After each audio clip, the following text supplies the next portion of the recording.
To understand the trajectory of this case, one must first analyze the psychological state of the family unit prior to the incident.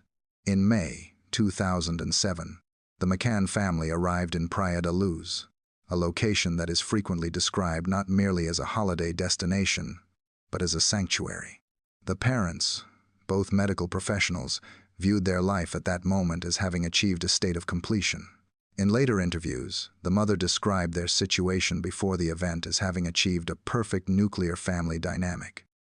They were a family of 5, enjoying a period of time that felt idyllic and secure.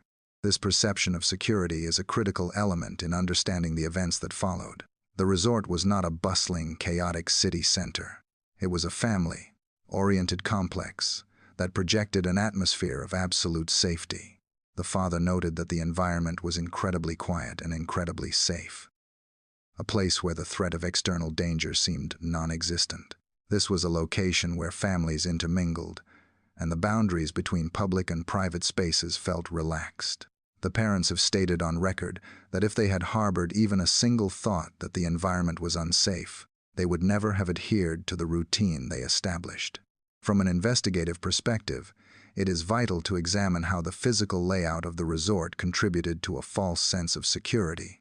The apartment was situated on the ground floor, accessible from the street. Yet it was part of a complex that felt enclosed and protected.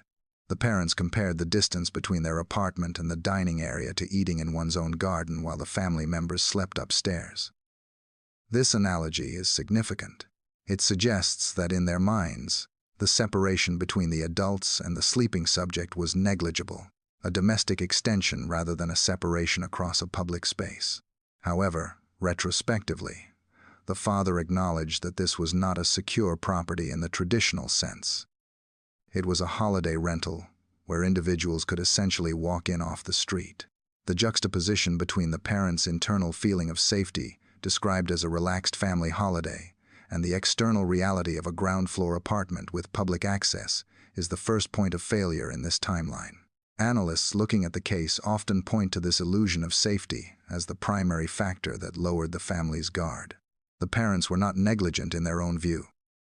They were operating under a belief system that the resort was a benign bubble, impenetrable to the criminal elements of the outside world. Your support gives a voice to the voiceless and keeps the search for the truth alive.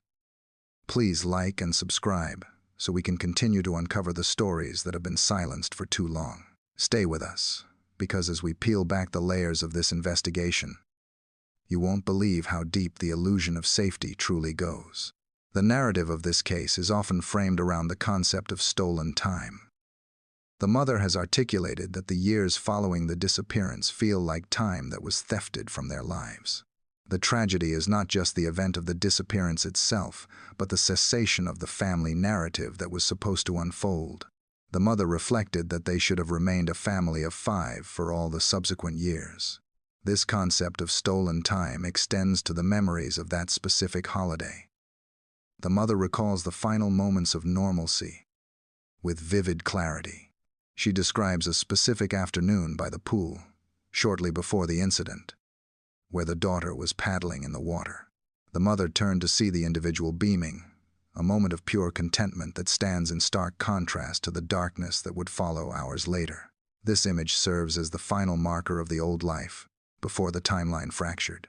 It emphasizes that the family was not in crisis. They were in a state of happiness, which makes the sudden shift to tragedy all the more jarring for observers. From a criminological standpoint, the illusion of safety is a common precursor to crimes of opportunity. Offenders often exploit environments where targets feel most secure, as vigilance is naturally lower. Critics have argued that the parents' professional backgrounds should have made them more risk-aware, yet human psychology suggests that group dynamics and unfamiliar but friendly settings often suppress the instinct for danger. The parents admitted that the thought of someone entering the apartment to take a family member. This statement reveals a fundamental disconnect between the mindset of a law-abiding citizen and the mindset of a calculating offender. The parents were operating on social logic, assuming that others shared their values, while the offender was operating on opportunistic logic. The central controversy of this case which has been debated globally for over a decade, revolves around the logistical decisions made on the night of May 3rd. The group of friends, often referred to in media reports as the Tapa 7, established a routine for their evening meals. Rather than utilizing the resort's available services, such as a stranger coming in to watch the family members, the parents opted for a system of self-monitoring. The father explained that this decision was not financial. It was not a matter of cost, but a matter of trust and routine. They believed they had a very good routine involving nighttime routines and preparation, and they preferred to maintain this domestic intimacy rather than introducing an unknown caregiver into the apartment. The plan was to dine at the nearby restaurant, which was situated roughly 50 yards from the apartment, or 70 yards if walking on foot. To mitigate the risk of leaving the family members alone, the group implemented a checking roster. This was not a formal security patrol, but a casual agreement among the friends to leave the dinner table at intervals to ensure the family members were sleeping and secure. The father and his friends took turns walking back to the apartments. The investigation files highlight two specific times: a check at 9:30 and a check at 10 o'clock. The system relied heavily on the proximity of the restaurant to the rooms. The parents felt that being 50 yards away was close enough to respond to any issue. However, critics and investigators have pointed out a critical flaw in this logic: the line of sight. While the distance was short, the parents could not physically see the entrance to the apartment or the window from their dining table. This created a window of opportunity for an intruder. The father later admitted that, with hindsight, they were naive to think this system was sufficient protection against a determined offender. In the years following the disappearance, the parents have had to confront the reality of their decision-making that night. The mother has described the arrangement as a collective mistake made by the group. She stated that if they had paused to ask each other, "Do you think this is okay?" the answer might have been different, and the tragedy might have been averted. This admission is significant because it shifts the narrative from negligence to a lapse in judgment reinforced by group behavior. When a group acts in unison, individual doubts are often silenced. The father has been explicit in addressing the criticism regarding their choice. He stated that they have persecuted themselves enough over this matter, and that continuing to go over it is unnecessary. He emphasized that the focus on their behavior distracts from the primary fact: a crime was committed. He argued that regardless of their decision to dine 50 yards away, it does not justify an offender entering their apartment and taking a family member. A crucial piece of context regarding the routine emerged during the investigation. Concerning the night prior to the disappearance, the mother revealed that on the morning of May 3rd, the daughter had asked a poignant question: "Why didn't you come when distress signals were made last night?" At the time, the parents found this remark puzzling but did not immediately link it to a security breach. They assumed the family members had perhaps cried briefly and gone back to sleep in between the checks. However, viewing this comment through the lens of the subsequent tragedy, it takes on a chilling significance. It raises the possibility that the apartment had been visited or disturbed the night before, or that the routine had been observed by a third party. The parents admitted that, at the time, the comment was a little line that they moved on from, but with hindsight, it became a moment of terrible realization. This detail suggests that the routine was perhaps already compromised, and the safety of the previous nights was an illusion. The decision to leave vulnerable family members unattended in an unlocked apartment, even with regular checks, is the point where public sympathy often fractures. From a risk assessment perspective, the parents failed to account for the worst-case scenario. They planned for the family members waking up and crying, a domestic issue, but did not plan for an external threat, a forced disappearance. The checks were designed to comfort a waking family member, not to deter a criminal. The father's admission that they did not perceive an element of threat is the key psychological factor. It demonstrates that in their worldview, the resort was a benign extension of their home. The tragedy lies in the gap between their perception of the resort as a sanctuary and the reality that it was an open, accessible target for an intruder. The checking system provided a rhythm to the evening, but crucially, it also provided a pattern that could be observed and timed by anyone watching the apartment from the shadows. The timeline of the disappearance hinges on the critical interval between 9:30 and 10 o'clock in the evening. According to the mother's testimony, she left the dining table at 10 o'clock to conduct her scheduled check on the sleeping family members. This moment marks the definitive transition from a routine holiday evening to a complex missing person investigation. Upon entering the apartment via the patio doors, the mother noted that the immediate atmosphere was silent, consistent with a house of sleeping individuals. However, a visual anomaly presented itself immediately. The mother observed that the door to the sleeping quarters was standing wide open. This contradicted the specific state in which it had been left. The parents testified that they always left the door slightly ajar to allow a small amount of light to enter, but never fully open. The mother's initial rationalization was one of domestic logic rather than alarm.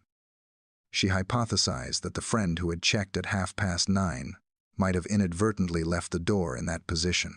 As the mother approached the bedroom to return the door to its original position, a sudden physical event altered her perception of the environment. Just as she reached for the door, it slammed shut with significant force. This action suggested a strong draft, which was unusual for a calm evening, implying an airflow coming from within the bedroom itself. She reopened the door to investigate the cause and to check on the family members. Standing in the doorway, the mother looked toward the specific bed where the daughter had been sleeping. The room was dark, and the visual details were obscured. In interviews, the mother described a moment of inbuilt parental instinct where she hesitated to turn on the light to avoid waking the sleeping residents. She stood for what felt like several seconds, scanning the darkness, trying to discern the shape of her daughter. The silence in the room was absolute, yet the visual confirmation of the subject's presence was missing. The realization that the bed was empty did not immediately lead to the conclusion of abduction. The human mind often attempts to rationalize trauma before accepting it. The mother's first thought was that the daughter might have woken up and wandered into the parents' bedroom. This theory briefly explained both the empty bed and the open door. She left the sleeping quarters and checked the master bedroom, only to find it empty. Panic began to set in as the mother returned to the children's bedroom for a more frantic search. It was at this precise moment that the environmental evidence became undeniable. As she entered the room a second time, the curtains, which had been drawn shut, blew open violently. This revealed that the window behind them was open as far as it could go, and crucially, the heavy external shutter had been raised completely. The detail regarding the shutter is of paramount importance to the investigation. The shutters in this complex are heavy and typically require an adult's strength and knowledge of the mechanism to raise. The fact that the shutter was up and the window was open dispelled the theory of a subject wandering off. A person of that stature would be physically incapable of raising a heavy shutter to that height. This physical evidence was the turning point that shifted the mother's internal narrative from "she is lost" to "someone has taken her." Psychological analysts reviewing the testimony note the sequence of denial followed by horrific realization. The mother's brief search of the apartment, lasting approximately 15 seconds, was described as a desperate hope that the missing individual was cowering somewhere. This reaction highlights the protective instinct to find a benign explanation, a psychological defense mechanism that shattered the moment the open window confirmed an external breach. Following the discovery of the open window, the mother's reaction was visceral and immediate. She did not remain in the apartment to conduct a forensic search, but instead ran back to the dining area to alert the group. The distance, which had previously felt like a safe 50 yards, now represented a terrifying gap between protection and danger. As she approached the table, she screamed a definitive statement. "Madeleine is gone." This declaration mobilized the group instantly. The friends left the table and rushed toward the apartment, initially operating under the assumption that the child must be nearby. The chaos that ensued in the following minutes involved a frantic, disorganized search of the immediate vicinity. Staff members and friends combed the resort, calling out the name, while the reality of the situation began to ripple through the complex. A critical conflict emerged almost immediately between the parents' expectations of law enforcement and the reality of the local police response. The parents, accustomed to the British system, anticipated a metropolitan response, colloquially described as the Scotland Yard style. They expected immediate cordons, helicopters with heat-seeking equipment, and a massive mobilization of officers. However, the local reality was vastly different. The initial response came from the local police force, not the specialized criminal investigation experts. The father recounted asking the officers, "Where are the helicopters?" only to be told that such resources were not available. This discrepancy caused immense distress. The parents felt that the gravity of the situation, a suspected taking of a vulnerable subject, was not being met with the necessary urgency or resources. The father described the terror of feeling that the world should stop to find his daughter, while the procedural machinery around them seemed to move at a devastatingly slow pace. Investigative protocols in missing person cases emphasize the golden hour, the first hour after a disappearance is reported, which is crucial for evidence, preservation, and closing escape routes. In this case, analysts argue that the golden hour was lost due to a lack of immediate border control protocols. The resort is located approximately 90 minutes from the Spanish border, with open roads and no immediate roadblocks established. A perpetrator had a significant head start. The delay in alerting border authorities and the lack of immediate checkpoints meant that the net, which should have closed tightly around the village of Praia da Luz, remained porous. The parents expressed deep frustration that the initial investigation treated the event as a missing person case rather than a crime in progress. This classification delay meant that forensic opportunities were potentially compromised by the number of people searching the apartment and the surrounding area before the crime scene was sealed.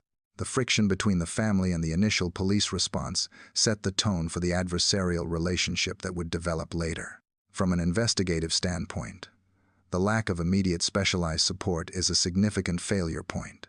In many jurisdictions, a report of a stranger abduction triggers an immediate, multi-agency response. Here, the rural setting and the reliance on local officers who may not have been trained for such a high-profile crisis contributed to the loss of vital time. Furthermore, the open border issue remains one of the most contentious aspects of the early timeline. If a vehicle had been used to transport the child, the 90-minute window to Spain offered an easy escape route into a different jurisdiction, complicating the search exponentially. The parents' feeling of helplessness was compounded by the realization that while they were searching the local swimming pools and bushes, the perpetrator could have already been crossing international lines, aided by the slow turning of the bureaucratic wheels. Following the immediate realization that the child was missing, the investigation shifted from a physical search to a psychological breakdown of the parents. While the public and the media would later debate the ethics of their decision to dine away from the apartment, the most severe judgment came from within the family unit itself. In subsequent interviews, the father explicitly stated that they had persecuted themselves regarding the events of that evening. This internal persecution was immediate and relentless. The parents acknowledged that if they had possessed any inclination that there was a risk, they would never have adhered to that routine.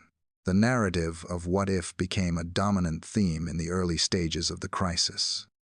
The mother expressed a profound desire to turn back the clock and rewind the events of the evening. This sentiment reflects the crushing burden of hindsight.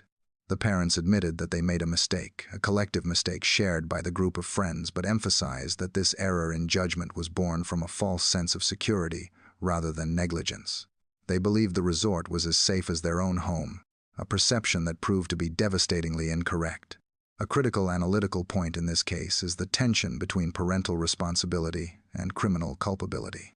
As the news spread, a significant portion of the public discourse focused on the parents' behavior rather than the perpetrator's actions. The father noted that the fierce criticism regarding their decision to leave the children unattended was difficult to bear. But he highlighted a more dangerous consequence of this blame. It shifted the focus away from the abductor. By concentrating on the timeline of the dinner and the logistics of the checking system, the narrative inadvertently protected the criminal. The father argued that while they cannot change their behavior on that night, the individual who entered the apartment and removed the child is the one who committed the evil crime. He posed a rhetorical question to the public. Is it right for someone to enter a property and remove a subject from their secure location, regardless of whether the door is locked or unlocked? This perspective attempts to realign the investigation toward the external threat, the predator who remains at large rather than the internal failures of the guardians. The emotional toll on the parents was compounded by the slow realization that the initial police response was insufficient. The father described feeling as though the family was about to be destroyed when the atmosphere of the investigation turned against them. The guilt of the initial decision was soon overlaid with the terror of being suspected. The mother described seeing her husband on the floor, weeping in a state of absolute despair. This period represented a psychological siege. The parents were forced to function on two contradictory levels. They had to be the strong, public face of the campaign to find their daughter, while privately collapsing under the weight of guilt and trauma.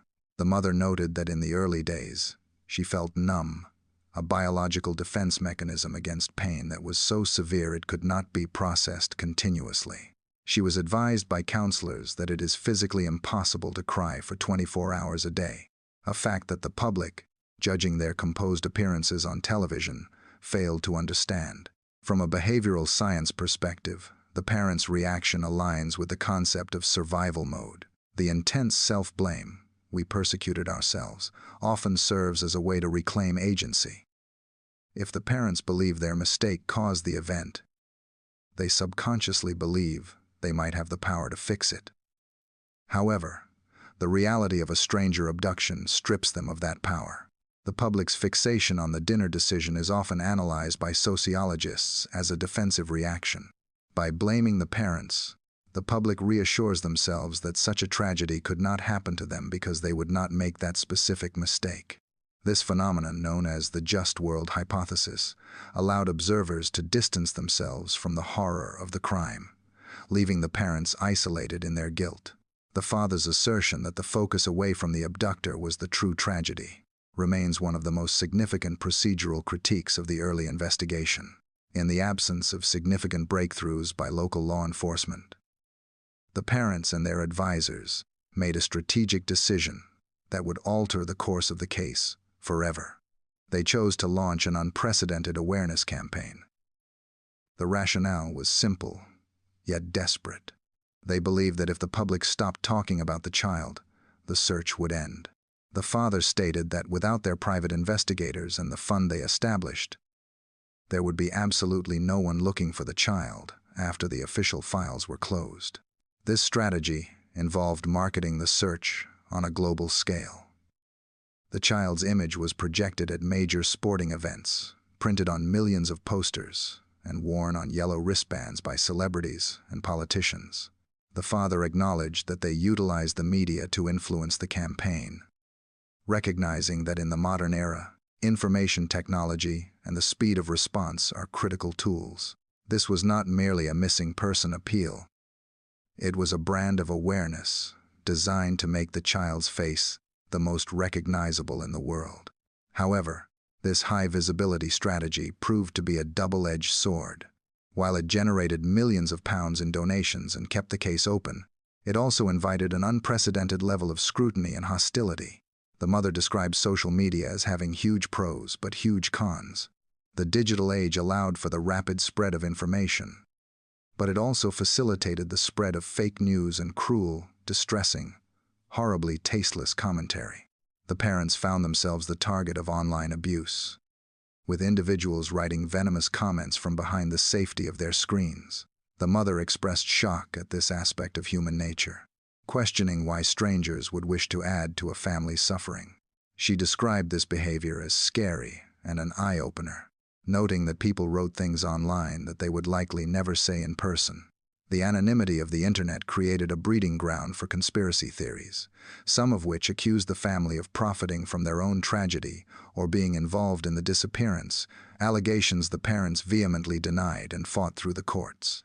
To survive this onslaught, the family had to construct a digital shield. The parents revealed that they deliberately do not read the majority of the commentary written about them. They rely on friends and advisors to filter the information, alerting them only to credible threats or leads. This willful blindness to the public conversation is a survival mechanism. The mother stated she does not go there regarding social media, as it offers no value to the search and only causes pain. A primary concern for the parents became the protection of the remaining family members. As the other members approached an age where technology became central to their social lives, the parents worried about them encountering the vile material circulating online. They adopted a policy of openness, warning the children that people write untrue things and that they need to be aware of the downside of social media. This protective stance highlights the collateral damage of a high-profile case. The family must defend themselves not only against the perpetrator, but also against the public curiosity they invited to help find their daughter. The media phenomenon surrounding this case is often cited as the first true trial by social media. It occurred at a pivotal moment in history when platforms like Twitter and Facebook were gaining global dominance. The awareness campaign was effective in that it ensured the case could never be swept under the rug, but it also commodified the tragedy. Media analysts point out that the public's engagement shifted from support to entertainment. The case became a serialized drama for millions of viewers, with the parents cast as characters rather than victims. This dehumanization of the family allowed for the mob mentality that the father criticized. The quiet majority supported them, as evidenced by the letters and donations, but the vocal minority on the internet dominated the narrative with hostility. In the months following the disappearance, a seismic shift occurred in the trajectory of the investigation. Initially treated as victims of a traumatic crime, the parents found themselves repositioned by the Portuguese authorities. This transition culminated in them being declared arguidos, a legal status in the Portuguese judicial system that translates to formal suspects. This designation is distinct from being arrested or charged. It allows the police to ask questions that might otherwise incriminate a witness, granting the individual specific legal protections, such as the right to remain silent. However, the public perception of this status was far more damaging than its legal definition. The parents noted that while the declaration allowed for a specific line of questioning, it was portrayed in the global media as a confirmation of guilt.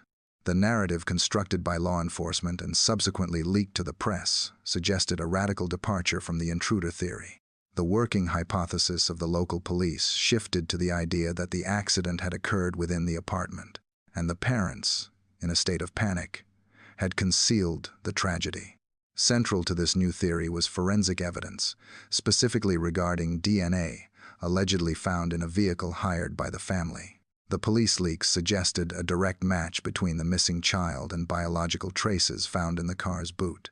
This evidence became the cornerstone of the suspicion against the family. However, a detailed analysis of the timeline and the forensic report reveals significant inconsistencies that were not initially clarified to the public. The father vehemently disputed the logic of this accusation in later interviews, pointing out a critical chronological flaw. The vehicle in question was not hired by the family until 3.5 weeks after the child had been taken.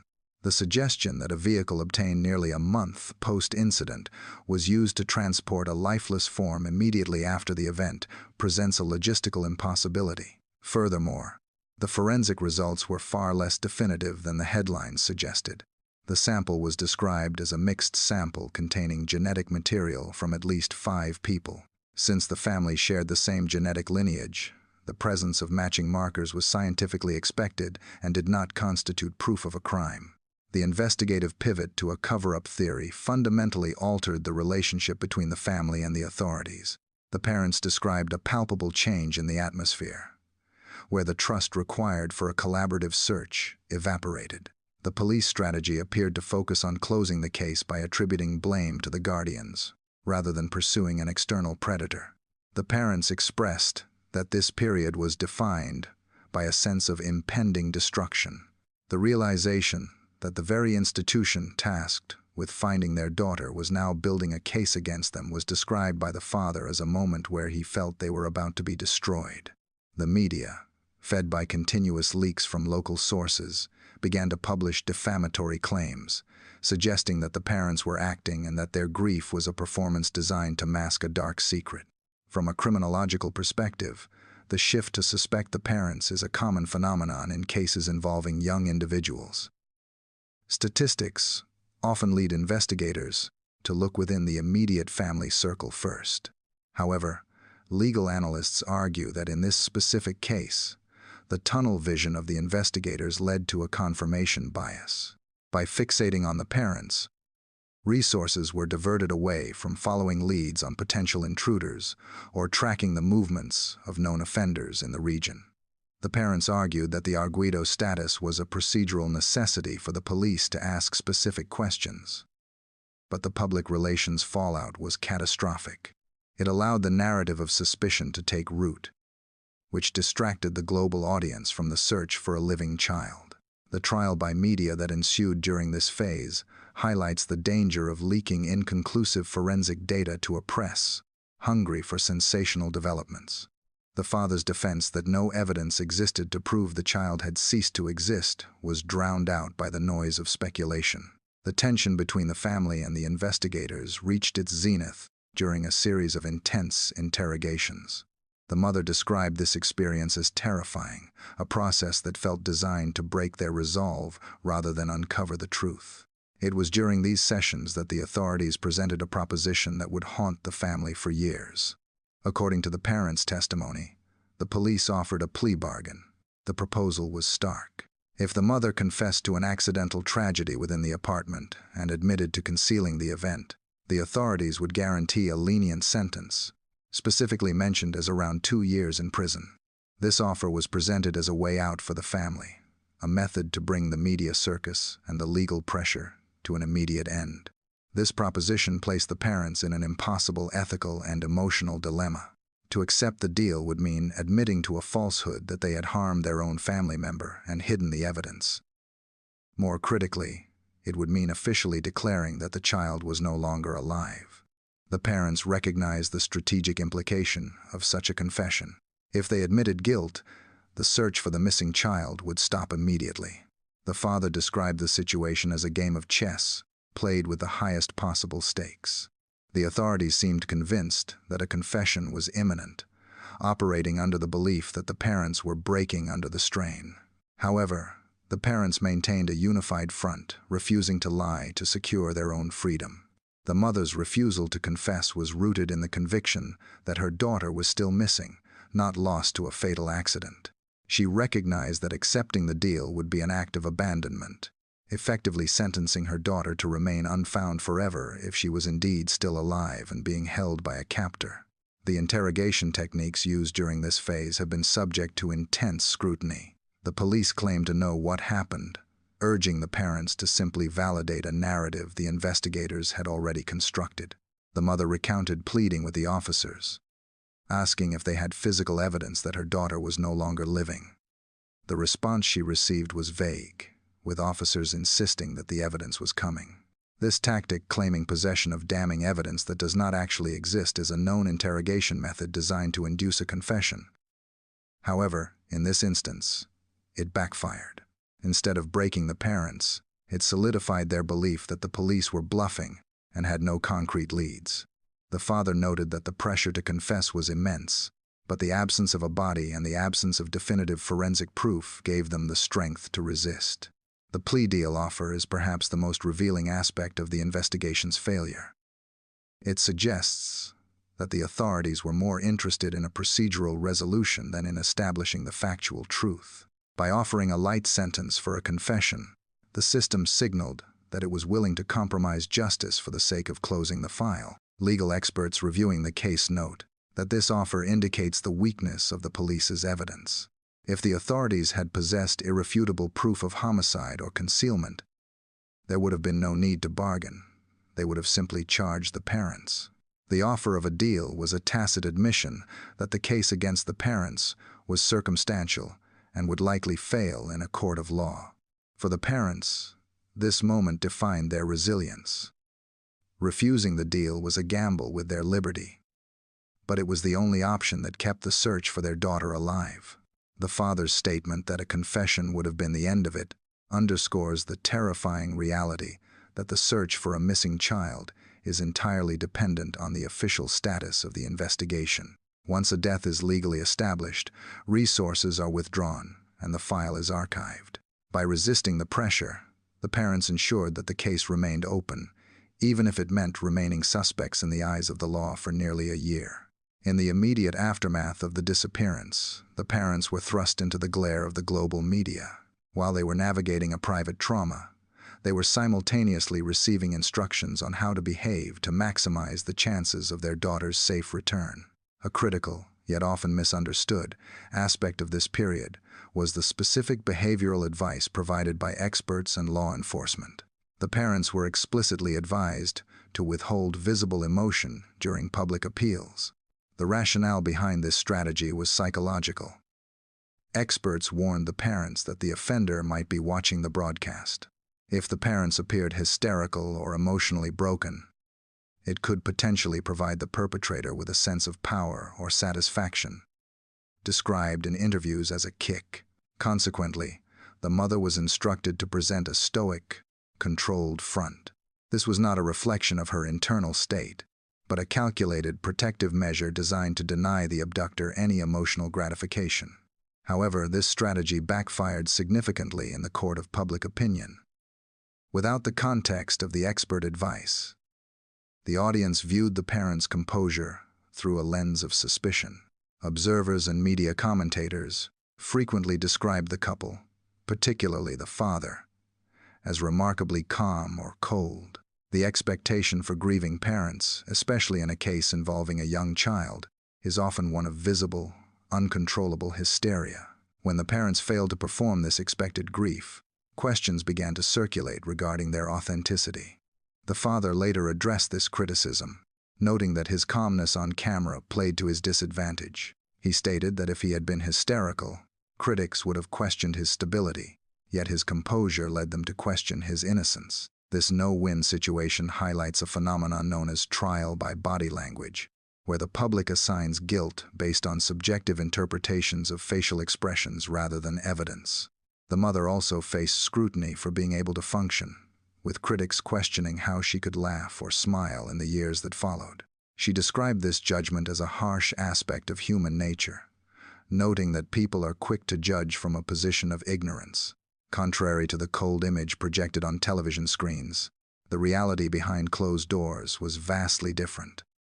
The mother described scenes of absolute devastation that were never captured by the cameras. She recounted seeing her husband on the floor, crying his eyes out, a man physically broken by the potential destruction of his family. Furthermore, the parents spoke about the physiological limits of grief. The father noted a simple but profound biological truth. You cannot physically cry 24 hours a day. The human body eventually reaches a state of exhaustion or numbness. The mother described feeling numb in the early days, a sensation she initially felt guilty about, until a counselor explained it was a natural defense mechanism. This disconnect between the private reality of exhaustion and the public snapshot of control fueled a narrative of suspicion that persisted for years. The vilification of the parents based on their demeanor is a significant case study in media psychology. It raises uncomfortable questions about how society expects victims to behave. There appears to be a script for grief, and deviations from this script, whether due to shock, medication, or professional advice, are often punished by the public. Analysts argue that the parents' professional backgrounds as doctors may have contributed to their ability to compartmentalize trauma. In medical crises, professionals are trained to suppress emotion to function and solve the problem. The parents applied this same logic to the search. They viewed the media appeals as work to be done to find their daughter. They had to psych themselves up to deliver a clear message, only to collapse once the cameras were off. The tragedy lies in the fact that the very strength required to keep searching was weaponized against them by the observers they were asking for help. By July 2008, the official landscape of the case changed dramatically. The Portuguese authorities formally closed the investigation, citing a lack of evidence to bring charges against anyone or to locate the missing child. For the family, this was a catastrophic development. The closure meant that, officially, no police force in the world was proactively looking for their daughter. The parents described this period as incredibly frustrating and unjust. The father noted the injustice that after the initial inquiry closed, the onus of the search fell entirely on the family. The state apparatus had essentially given up, leaving a vulnerable citizen missing without an active file. This created a vacuum of authority, where the parents had to step in to fill the role of investigators, a role for which they had no legal powers or statutory authority. Faced with the inaction of the state, the family was forced to privatize the investigation. They utilized the public fund, which had been set up through donations and libel damages, to hire private detectives. This transition from a public police investigation to a private one introduced a new set of challenges and risks. The father emphasized that without these private investigators, there would be absolutely no one looking, a thought he found unconscionable. The financial burden of this operation was immense. The search required funding for a 24-hour telephone hotline, a dedicated website, media liaison officers, and the travel and fees of the investigators themselves. The parents had to run the fund like a small business, constantly worrying about the dwindling resources. At one point, they noted that there was around £350,000 remaining, a significant sum but one that would burn quickly in an international investigation. Reliance on private investigators exposed the family to the darker side of the industry. The media reported on dodgy detectives who took money from the fund but failed to deliver results, and in some cases, were fraudsters. The parents acknowledged the difficulty of their position, stating they were doing their best in very, very difficult circumstances and that due diligence was always attempted. However, the fundamental limitation of private investigators remained. They lacked statutory power. Unlike the police, private agents cannot arrest suspects, subpoena phone records, or demand access to secure databases. They can only interview willing witnesses and follow leads. The mother expressed the frustration of having hands tied because they did not have the power that law enforcement possesses. The family was effectively paying for a service that the state should have provided. Yet that service was legally toothless. This phase of the timeline highlights a systemic failure in international cross-border policing. When a case hits a dead end, protocols often dictate archiving the file. However, for the family of a missing individual, archiving is synonymous with abandoning. The necessity of the parents fundraising to solve a crime against their own child is a point of significant ethical debate. Critics argue that the protection of a citizen, regardless of where the crime occurred, is a fundamental duty of the government. The fact that the parents had to use money won from libel lawsuits, damages paid by newspapers that had defamed them to fund the search for their daughter, adds a layer of bitter irony to the situation. It suggests a cycle where the media profited from the tragedy, the parents sued for the lies, and that money was then funneled back into a private search because the public police force had stepped away. This period demonstrated that in the absence of evidence, hope is not free. It comes with a high financial and emotional price tag. While the initial phase of the investigation was defined by a cooperative relationship with the media, the subsequent years evolved into a battleground over truth and privacy. The parents described this period as an introduction to the era of fake news, long before the term became a staple of political discourse. The digital landscape, which had promised to be a tool for global awareness, mutated into a platform for cruel, distressing, horribly tasteless commentary. The family found themselves the subject of an immense volume of online content, much of it speculative and devoid of factual basis. The father noted that while the internet had huge pros, the cons were devastating. He expressed shock at this aspect of human nature, questioning the motives of individuals who would write venomous comments from a position of ignorance to add to a family's suffering. The parents adopted a policy of willful blindness to this material to protect their own mental health, relying on others to alert them to significant information while ignoring the rubbish. The tension with the traditional press reached a boiling point over specific headlines that the family felt jeopardized the search. One significant incident involved a Sunday newspaper publishing a front-page story about a potential lead that had not been fully explored. When the mother wrote to the editor to express her concerns that such premature publicity could harm the investigation, the response she received was described as making her blood boil. According to the mother's testimony, the editor's reply essentially stated that the newspaper knew what was best for the missing child, overriding the judgment of the parents and the Metropolitan Police.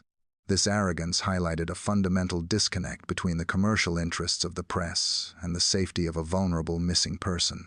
The parents argued that the media had lost its moral compass, prioritizing sensationalism over the tangible goal of recovering a human being. This adversarial relationship led the parents to become key witnesses in the Leveson inquiry, a judicial inquiry into the culture, practices, and ethics of the press.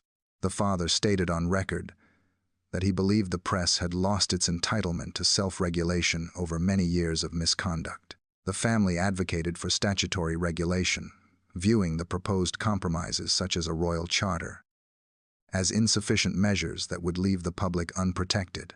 The financial aspect of this conflict also reveals a grim irony. A significant portion of the funds used to pay for the private investigation came from libel damages, money paid by newspapers, as compensation for publishing defamatory lies. In essence, the false narratives created by the press generated the capital that allowed the search to continue after the authorities had stopped. The father emphasized that without these funds, there would have been no meaningful search, creating a paradoxical cycle where the family had to engage with the very institutions that were causing them distress to fund the recovery of their daughter. From a media ethics perspective, this case serves as a defining moment in the 21st century. It exposed the lack of accountability in both digital and print media when dealing with private citizens thrust into the public eye. The parents' testimony at the inquiry underscored a critical vulnerability: the right to a fair investigation versus the public's right to know. Analysts point out that the media strategy, which was initially the family's greatest asset, became their greatest liability. The commodification of the missing child meant that stories were generated to sell papers or gain clicks, regardless of their truth. The parents' assertion that the press knew best reflects a paternalistic attitude within newsrooms, where the subject of a story is viewed as public property. Beyond the headlines and the legal battles, a quiet domestic struggle was unfolding: the raising of the remaining siblings. The parents frequently referred to their life after the disappearance as a new normality. This term encapsulates the complex reality of functioning as a family of 4 while emotionally remaining a family of 5. The mother stated that the void is always present, felt most acutely during family occasions or milestones, where the absence of one member disrupts the natural order. The siblings, who were extremely young at the time of the incident, grew up in the shadow of a global mystery. The parents were advised by child psychologists to be honest and open with them, but to let the younger family members take the lead in asking questions. This approach meant explaining the inexplicable. The parents told the siblings that a man had taken their sister, framing it in terms they could understand, akin to a burglary where something precious is stolen and must not be taken. As the siblings matured, the parents faced the challenge of protecting them from the external narrative. The father expressed deep concern about the vile material available on the internet and the inevitability of the children encountering it as they reached an age where mobile technology became essential for their peer group. The parents feared that the anonymity of the web would expose their children to conspiracy theories and abuse that had nothing to do with the reality of their lives. To mitigate this, the family adopted a strategy of preemptive education. They told the siblings directly that people write things that are simply just untrue, and that they need to be aware of the disconnect between what is written and what is factual. This digital shield was not about censorship, but about resilience, arming the children with the context to dismiss the falsehoods they would inevitably find. Despite the gravity of the situation, the siblings became a source of immense strength for the parents. The father noted that the children do a brilliant job of just bringing us back to earth. Their innocent pragmatism often cut through the parents' despair.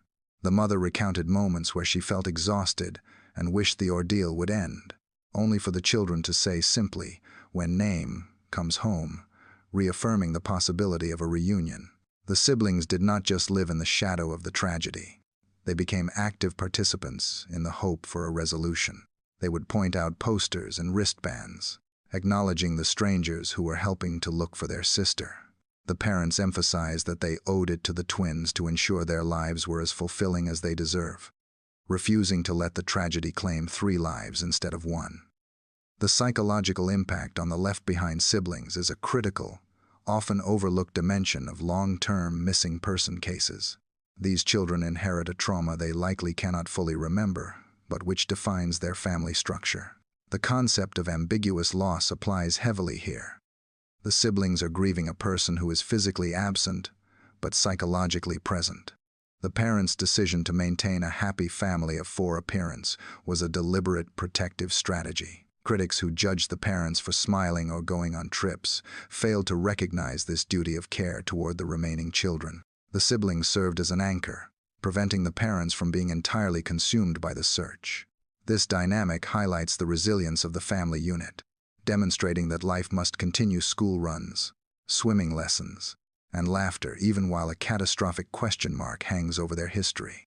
By the time the investigation entered its 4th and 5th years, a significant stalemate had developed.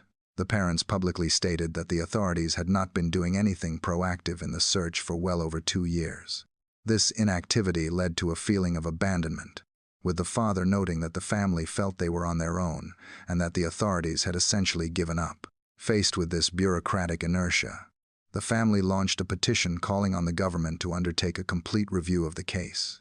The objective was to force a collaborative effort between the British and Portuguese governments.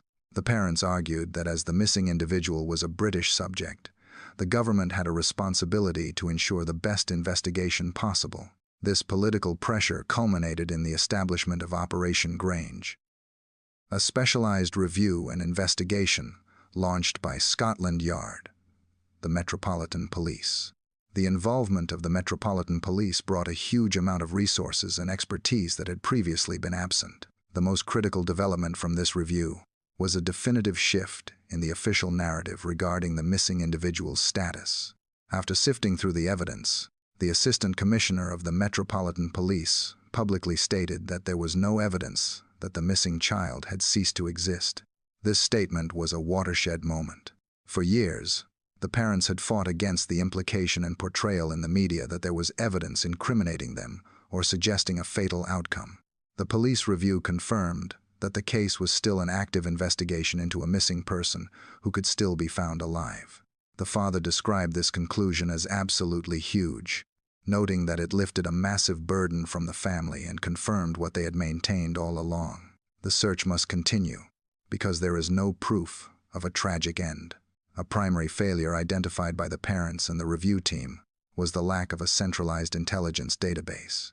The mother explained that information was held in lots of different centers and had not been brought together. This meant that potential leads, pieces of the jigsaw, were isolated from one another. The review aimed to consolidate this disjointed information. The mother hypothesized that 2 key bits of information, which individually seemed insignificant, could provide a breakthrough when cross-referenced. The review process involved officers sifting through so much information, reducing the noise of hundreds of lines of inquiry down to a few very credible ones. This methodological approach highlighted the difference between a reactive local investigation and a proactive, intelligence-led major crime review. The launch of Operation Grange represents a rare instance of political will overriding procedural deadlock in an international case. Analysts observe that cold case reviews often succeed not because of new physical evidence at the scene, but because modern data analysis can spot patterns that were previously missed. The parents' relief at the police involvement was palpable in interviews. The father stated that knowing lines of investigation are being prosecuted to a reasonable end is almost as important as the outcome itself. It provided a sense of procedural justice. However, the friction regarding parallel investigations remained, with the parents noting resistance to a fully joint investigation team, which created an illogical system of 2 separate police forces running concurrent inquiries. As the investigation evolved, the theories regarding the nature of the crime shifted. The parents, in explaining the event to the remaining siblings, utilized the concept of a burglary. The mother stated that the siblings understand that a man took their sister, viewing it as a theft where something was stolen that did not belong to the taker. This burglary gone wrong theory, or a planned abduction masquerading as one gained traction. The father noted that the children would say, "She has been stolen," and that you shouldn't take something that doesn't belong to you. This perspective aligns with the theory that the offender entered the apartment with intent. The layout of the apartment and the method of entry, the window and shutter, suggested a perpetrator who was possibly aware of the environment and the opportunity. A chilling detail that suggests the crime may have been premeditated or that the apartment was watched emerged from a comment made by the missing child the morning before the disappearance.